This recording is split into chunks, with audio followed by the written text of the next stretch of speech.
또 다른 예는 이런 거죠. 얼마 전에 이제 이런 기사가 났어요. 뭐 특정 법 시행 뒤에 이제 과속 비율이 5% 감소해서 어린이 보호에 효과가 있다. 그리고 이제 이런 데이터들을 이제 제시를 했어요. 예, 제가 보통 이런 얘기를 할 때는 이 데이터 컬렉션이나 이 데이터 분석 값 자체를 부정하지는 않아요. 그러니까 부정하지 않는다는 게 제가 모른다는 의미고, 이걸 맞다고 치고 해야 이제 제 그 맞다고 치고 얘기를 해도 문제가 있기 때문에 제가 이걸 이슈를 들고 들어온 거지.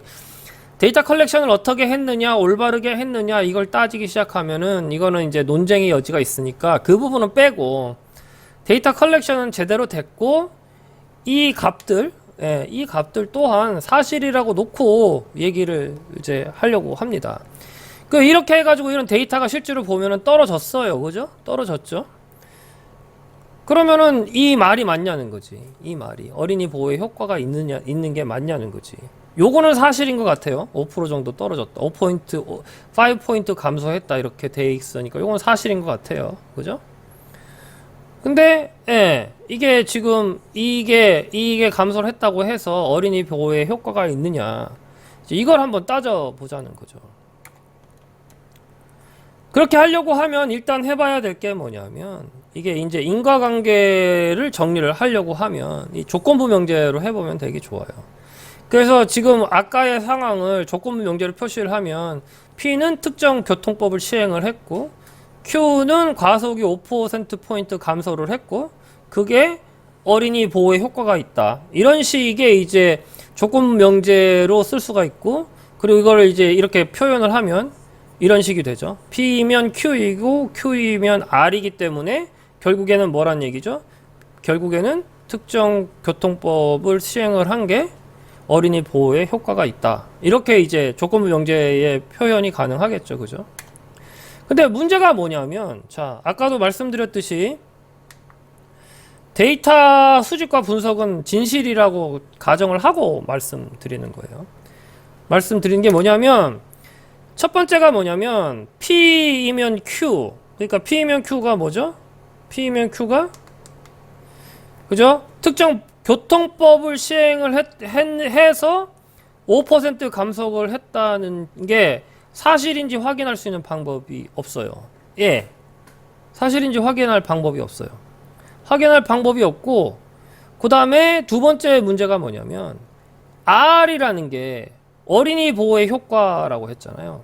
이거에 대한 정의가 명확하지 않아요. 그러니까 어린이 보호라는 보호의 효과라는 게 과속 포인트가 5포인트 감소했다고 해서 어린이 보호에 효과가 있다라고 하는, 그러니까 이제 그 효과가 있다라고 하려고 하면 뭐 사망자가 줄었다든지 아니면 뭐 사고자가 줄었다든지 뭐 그런 류의, 그리고 그 특정한 밸류 값이 있어야 되는데 그게 없다는 거죠. 그게 없고, 그리고 사실은 과속과 사고 사이에 관계가 빠져 있어요. 예, 그 결국에는 어떻게 표현이 돼야 되냐면 이렇게 P이면 Q이고 Q이면 R이라고 표현을 하는 게 아니고, P이면 Q이고, 그러니까 특정 교통법을 시행을 해서 Q 과속이 5% 감소를 해서, 그래서 뭐죠?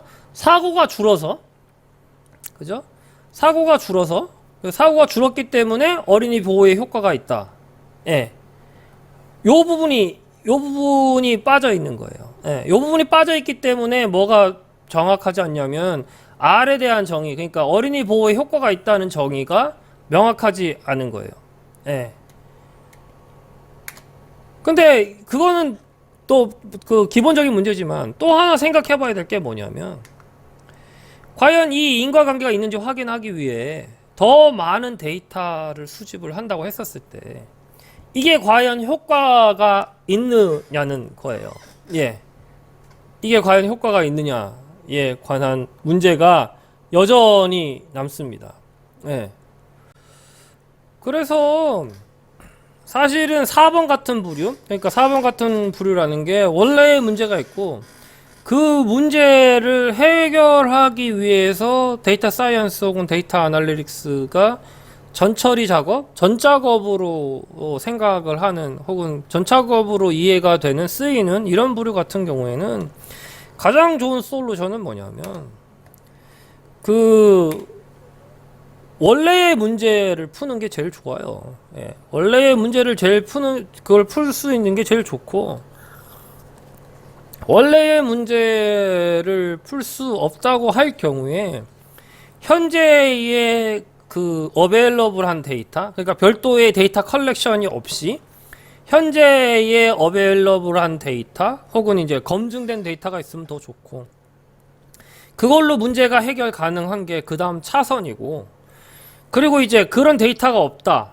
그럴 경우에 그 데이터 필요한 그런 어떤 그걸 검증하기 위해 혹은 문제를 풀기 위해 필요한 데이터 셋을 구하기 위한 데이터 컬렉션만 하는 거. 그러니까 데이터 컬렉션을 최소화하는 거죠. 최소화하는.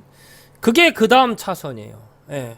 그리고 실질적으로 요즘 많이 얘기하는 그 큰 사이즈, 복잡하고 큰 사이즈의 데이터 컬렉션은 가장 마지막 단계거든요. 가장 마지막 단계에 고려해야 될 거고, 처음에 고려해야 될 거는 아예 데이터가 없는 상태에서도 그 문제가 해결 가능한지, 그리고 그 다음은 이제 현재 어베일러블한 데이터로 그게 가능한지, 문제풀이가 가능한지, 그 다음에 마지막으로는 이제 데이터 컬렉션을 하되 최소한의 데이터 셋으로 문제 해결이 가능한지, 예, 그거를 먼저 고려를 해야 된다는 겁니다.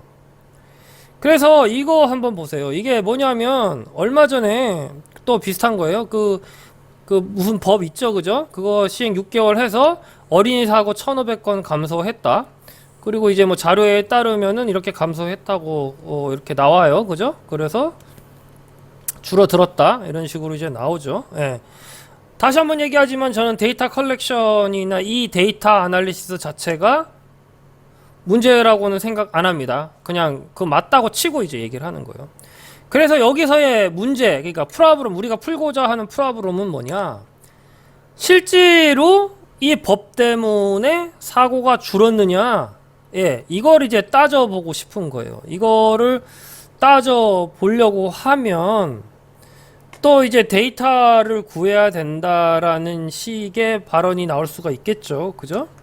근데 사실은 이 문제를 풀려고 할 때는 별도의 데이터를 따로 구하거나 별도의 아날리시스를 할 필요가 없어요.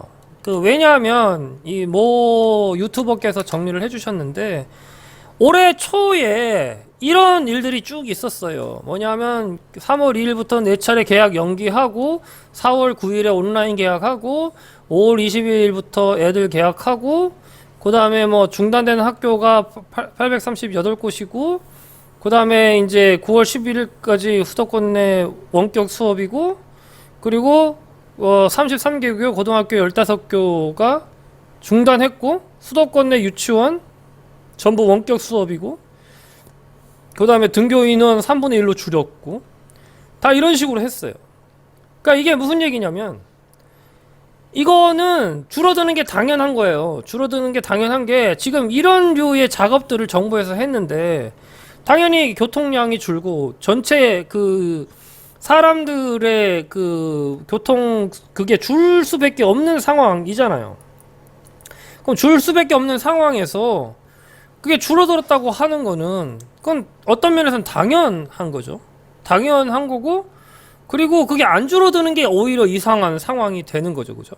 그럼 아까 이제 원래 문제로 돌아가서 이 법 때문에 사고가 줄었는지 알기 위해서 추가로 데이터 아날리시스나 데이터 컬렉션 할 필요가 있나요? 예, 없습니다. 그냥 팩트 체크만 하면, 예, 팩트 체크만 하면 이거는 우리가 원래 가졌던 문제, 예, 법 때문에 사고가 준 거는 아니라는 거예요. 그리고 이 부분에 보다 결정적인 문제는 뭐냐면,